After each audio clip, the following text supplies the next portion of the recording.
بسم الله الرحمن الرحيم. Au nom d'Allah, le tout miséricordieux, le très miséricordieux. Ha-Mim, Ain Sin Kaf. C'est ainsi qu'Allah, le puissant, le sage, te fait des révélations, comme à ceux qui ont vécu avant toi. À lui appartient ce qui est dans les cieux et ce qui est sur la terre, et il est le sublime, le très grand.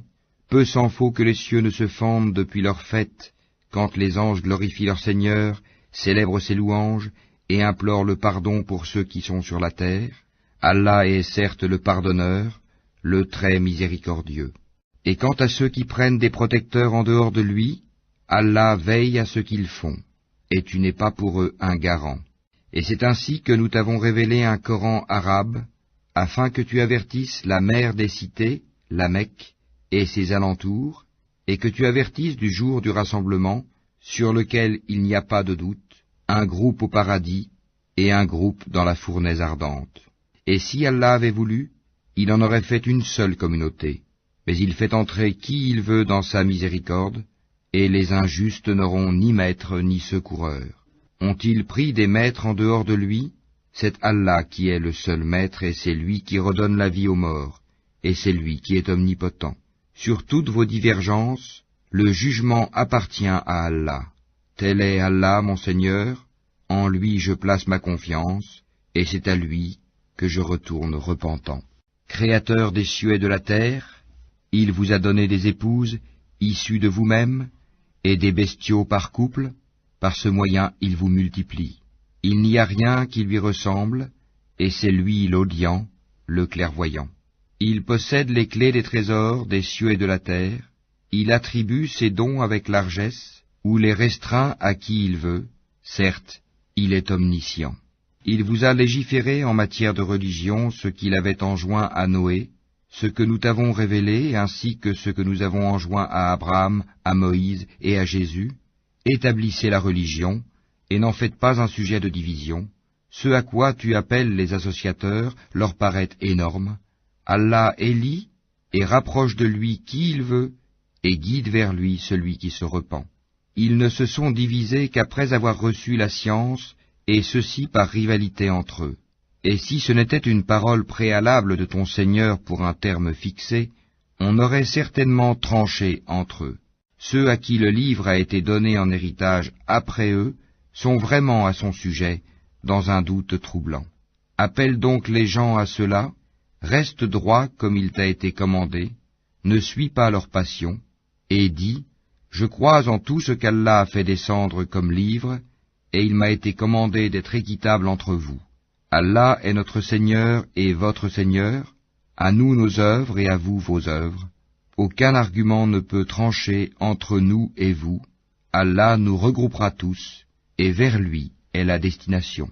Et ceux qui discutent au sujet d'Allah après qu'il a été répondu à son appel, leur argumentation est auprès d'Allah sans valeur. Une colère tombera sur eux, et ils auront un dur châtiment. C'est Allah qui a fait descendre le livre en toute vérité, ainsi que la balance, et qu'en sais-tu? Peut-être que l'heure est proche. Ceux qui n'y croient pas cherchent à la hâter, tandis que ceux qui y croient en sont craintifs, et savent quelle est la pure vérité. Et ceux qui discutent à propos de l'heure sont dans un égarement lointain. Allah est doux envers ses serviteurs, il attribue ses biens à qui il veut, et c'est lui le fort, le puissant. Quiconque désire labourer le champ de la vie future, nous augmenterons pour lui son labour. Quiconque désire labourer le champ de la présente vie, nous lui en accorderons de ses jouissances, mais il n'aura pas de part dans l'au-delà. Ou bien aurait-il des associés à Allah qui auraient établi pour eux des lois religieuses qu'Allah n'a jamais permises? Or, si l'arrêt décisif n'avait pas été prononcé, il aurait été tranché entre eux. Les injustes auront certes un châtiment douloureux. Tu verras les injustes épouvantés par ce qu'ils ont fait, et le châtiment s'abattra sur eux inéluctablement. Et ceux qui croient et accomplissent les bonnes œuvres seront dans les sites fleuris des jardins, ayant ce qu'ils voudront auprès de leur Seigneur. Telle est la grande grâce. Telle est la bonne nouvelle qu'Allah annonce à ceux de ses serviteurs qui croient et accomplissent les bonnes œuvres. Dis, je ne vous en demande aucun salaire si ce n'est l'affection eu égard à nos liens de parenté.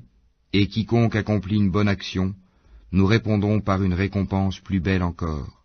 Allah est certes pardonneur et reconnaissant. Ou bien ils disent, il a inventé un mensonge contre Allah. Or si Allah voulait, il scellerait ton cœur. Par ces paroles cependant, Allah efface le faux et confirme le vrai. Il connaît parfaitement le contenu des poitrines. Et c'est lui qui agrée de ses serviteurs le repentir, pardonne les méfaits, et sait ce que vous faites, et exauce les vœux de ceux qui croient et accomplissent les bonnes œuvres, et leur accroît sa faveur, tandis que les mécréants ont un dur châtiment. Si Allah attribuait ses dons avec largesse à tous ses serviteurs, il commettrait des abus sur la terre. Mais il fait descendre avec mesure ce qu'il veut, il connaît parfaitement ses serviteurs, et en est clairvoyant. Et c'est lui qui fait descendre la pluie après qu'on en a désespéré, et répand sa miséricorde, et c'est lui le maître, le digne de louange. Parmi ces preuves est la création des cieux et de la terre, et des êtres vivants qu'il y a disséminés. Il a en outre le pouvoir de les réunir quand il voudra. Tout malheur qui vous atteint est dû à ce que vos mains ont acquis, et il pardonne beaucoup. Vous ne pouvez pas échapper à la puissance d'Allah sur terre, et vous n'avez en dehors d'Allah ni maître ni défenseur. Et parmi ces preuves sont les vaisseaux à travers la mer, semblables à des montagnes. S'il veut, il calme le vent, et les voilà qui restent immobiles à sa surface. Ce sont certainement là des preuves pour tout homme, endurant et reconnaissant. Ou bien il les détruit en punition de ce qu'ils ont acquis comme péché. Cependant il pardonne beaucoup. Ceux qui disputent à propos de nos preuves savent bien qu'ils n'ont pas d'échappatoire.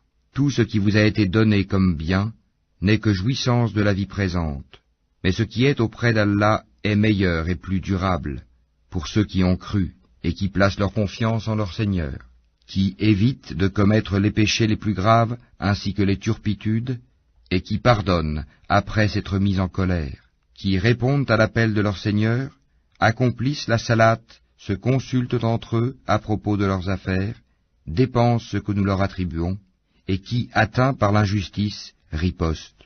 La sanction d'une mauvaise action est une mauvaise action, une peine identique. Mais quiconque pardonne et réforme, son salaire incombe à Allah. Il n'aime point les injustes. Quant à ceux qui ripostent après avoir été lésés, ceux-là, pas de voie, recours légal contre eux. Il n'y a de voie de recours que contre ceux qui lèsent les gens et commettent des abus contrairement au droit sur la terre. Ceux-là auront un châtiment douloureux. Et celui qui endure et pardonne, cela en vérité fait partie des bonnes dispositions et de la résolution dans les affaires. Et quiconque Allah égare n'a aucun protecteur après lui. Cependant, tu verras les injustes dire, en voyant le châtiment, y a-t-il un moyen de retourner sur terre?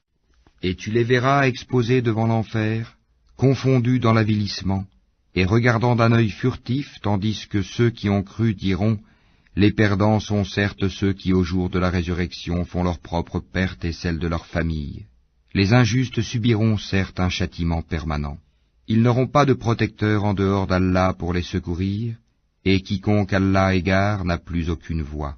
Répondez à l'appel de votre Seigneur, avant que ne vienne un jour dont Allah ne reportera jamais le terme. Ce jour-là, nul refuge pour vous, et vous ne pourrez point nier vos péchés. S'ils se détournent, nous ne t'avons pas envoyé pour assurer leur sauvegarde, tu n'es chargé que de transmettre le message, et lorsque nous faisons goûter à l'homme une miséricorde venant de nous, il en exulte. Mais si un malheur les atteint pour ce que leurs mains ont perpétré, l'homme est alors très ingrat. À Allah appartient la royauté des cieux et de la terre, il crée ce qu'il veut, il fait don de filles à qui il veut, et don de garçons à qui il veut, ou bien il donne à la fois garçons et filles, et il rend stérile qui il veut, il est certes omniscient et omnipotent. Il n'a pas été donné à un mortel qu'Allah lui parle autrement que par révélation, ou de derrière un voile, ou qu'il lui envoie un messager, ange, qui révèle par sa permission ce qu'Allah veut. Il est sublime et sage. Et c'est ainsi que nous t'avons révélé un esprit, le Coran, provenant de notre ordre. Tu n'avais aucune connaissance du livre ni de la foi, mais nous en avons fait une lumière par laquelle nous guidons qui nous voulons parmi nos serviteurs, et en vérité, tu guides vers un chemin droit, le chemin d'Allah, à qui appartient ce qui est dans les cieux et ce qui est sur la terre. Oui, c'est à Allah